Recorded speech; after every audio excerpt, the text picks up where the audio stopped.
Salut, bienvenue dans ce nouvel épisode du Bureau des méthodes. Cette semaine, je suis avec Nicolas Dion, qui est président de l'ALF. Salut Nicolas. Bonjour. À l'ALF, vous avez une punchline qui dit « Tous les jeux sont éducatifs, à l'exception des jeux éducatifs », c'est bien ça? Ouais, il y a quelque chose comme ça, ouais, c'est une des phrases qui traînent chez nous. Ouais. Qu'est-ce qu'on appelle jeu à l'ALF? Alors, on a essayé de donner une définition de ce que nous on entend des jeux. Ouais. Donc on s'est appuyé évidemment sur des auteurs, des gens comme Huizinga, Kaiwa, Brugère par rapport à ça.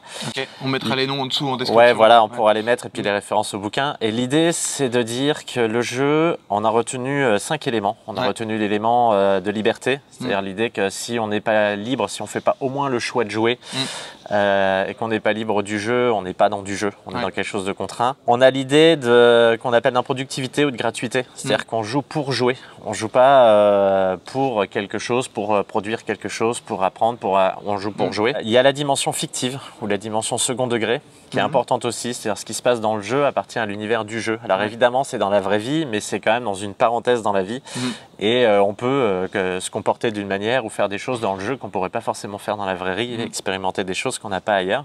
Il y a l'idée d'un cadre réglé.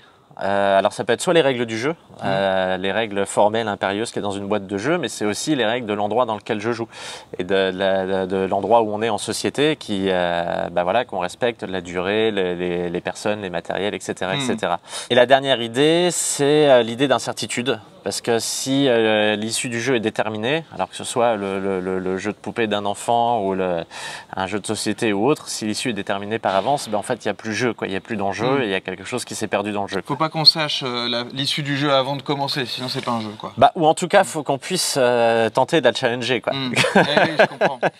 Alors on a vu ce qui était un jeu, mais alors qu'est-ce qui n'est pas un jeu selon l'ALF? Et du coup, tous les endroits où il y a des distorsions à cet endroit-là, l'endroit où on va utiliser le jeu pour la fin d'un prescripteur, par exemple, quand on commence à rentrer dans une démarche qui est éducative, et où il y a quelqu'un qui dit il va falloir que tu joues à ça parce que toi tu en as besoin, et où du coup tu te retrouves dans une démarche qui n'est pas la tienne, et qui n'est pas forcément voilà, quelque chose où toi tu te retrouves, et du coup qui est certes une démarche pédagogique qui peut être tout à fait intéressante, qui passe par des supports actifs, ludiques, nous on encourage tout à fait ça, mais c'est plus le temps du jeu, c'est plus tout à fait la même chose. On retrouve le même genre de choses dans le management, par exemple, où on va retrouver dans le sport de compétition, on va retrouver à différents endroits des choses qu'on appelle jeux, mais qui en fait, selon nous, sont dans des démarches professionnelles, éducatives, managériales, commerciales, et qui du coup sont plus du jeu, au sens le jeu pour le jeu, quoi. Et oui, vous les ludothécaires, vous êtes vraiment attachés au jeu libre. À la liberté du jeu, en tout cas. Ouais, à la liberté du joueur, c'est-à-dire qu'il soit son propre prescripteur. Alors après, il peut voir des gens demander des avis, mais in fine, c'est quand même lui qui prend sa décision. C'est lui qui fait le choix de jouer ou de ne pas jouer, qui fait le choix de continuer le jeu ou de ne pas le continuer. Enfin voilà, il y a cette dimension-là qui est quand même importante, de se dire que c'est quelque chose qui est de l'ordre du plaisir, quoi. Toutes les méthodes éducatives ne sont pas du jeu, pour autant, il y a de l'éducatif dans le jeu. Et oui, alors ça, nous on défend farouchement le fait, alors on parle beaucoup d'effets induits. L'idée d'effet induit, c'est l'idée que dans le jeu, il y a des mises en mouvement, qu'on va mettre en jeu des compétences qui peuvent être sociales, spatiales, relationnelles, etc., qu'on joue aussi avec nos émotions, qu'on va jouer, on le disait juste avant, faire des expérimentations, tout un tas de choses qui vont nous mettre en mouvement physiquement, qui vont nous mettre en mouvement émotionnellement, qui vont nous mettre en mouvement au niveau cognitif. Et toutes ces mises en mouvement, il y a potentiellement le renforcement de savoir, potentiellement des découvertes, potentiellement tout un tas de choses. On parle beaucoup de potentialité. On n'affirme pas qu'en toute situation de jeu, en tout temps, en toute heure, il y a forcément quelque chose qui se passe en termes d'éducation. Encore qu'on pourrait discuter sur la notion d'éducation tout au long de la vie, etc. Mais malgré tout, on pense que le jeu, c'est un réservoir de potentialité énorme. Donc il y a de l'éducatif dans le jeu, mais il y a aussi parfois le jeu est exposé à des dérives commerciales. Complètement, Il existe dans le monde du jeu des attaques du capitalisme. Complètement, parce que le jeu, il est dans la société dans laquelle il est. On avait parlé du Monopoly, qui est un jeu anticapitaliste, qui est devenu un jeu capitaliste.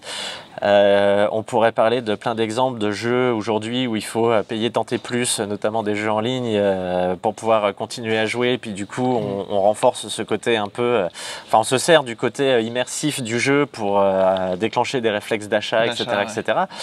Donc oui, bien sûr, le jeu, il est dans la société dans laquelle il est produit, il évolue. Et le jeu peut dire aussi quelque chose de la société dans laquelle il évolue. Dans une société où on essaye de faire rester les gens le plus longtemps possible sur leur écran, ça dit quelque chose de ce qu'on attend d'eux en tant que citoyens, quoi, simplement de consommer. Oui, oui, bah, alors il y a ce côté-là, c'est-à-dire du jeu qui va, entre guillemets, détourner, quoi, qui va capter. Il y a aussi le courant des serious games ou le courant des jeux qui s'inscrivent dans une époque.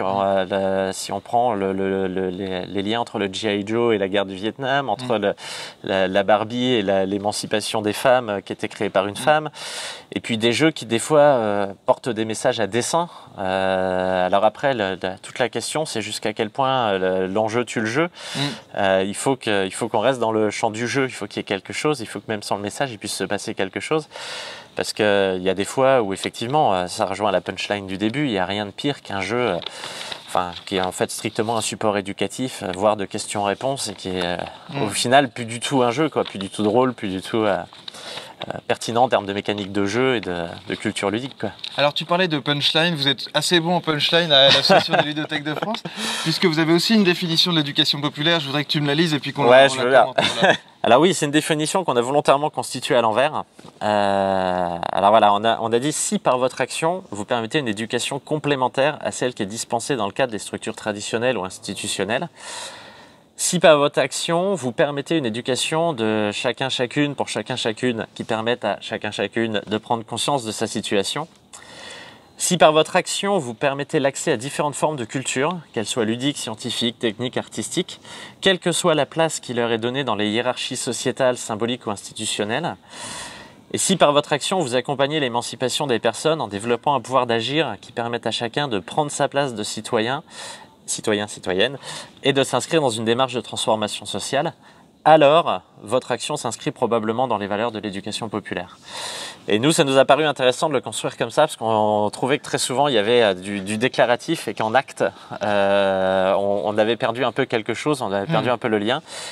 Et là, du coup, de conditionner les éléments pour rentrer dans vraiment cette démarche, ça nous paraissait intéressant en termes de construction. Oui, en effet, elle me paraît vraiment pertinente, cette définition. Je te remercie, Nicolas, d'être venu au Bureau des méthodes. Eh ben, grand plaisir. Nous, on se retrouve la semaine prochaine. D'ici là, je vais vous mettre toutes les références de ce qu'on a dit, notamment la définition de l'ALF, de l'éducation populaire. Sur le site internet, vous pourrez trouver aussi un tas de ressources sur le jeu. Et puis, Nicolas, je crois que vous êtes aussi, la porte est ouverte pour venir faire des interventions. Oui, tout à fait. Nous, s'il y a des gens qui sont intéressés pour échanger sur cette question du jeu, alors que ce soit sous forme d'ateliers, de conférences, d'échanges, on est tout à fait ouvert et bien au contraire, même à participer à plein d'échanges ou d'interventions de cette nature. Ouais. Le réseau des ludothèques françaises est à votre écoute. Nous, on se retrouve la semaine prochaine pour un nouvel épisode du Bureau des méthodes. À très bientôt. Salut.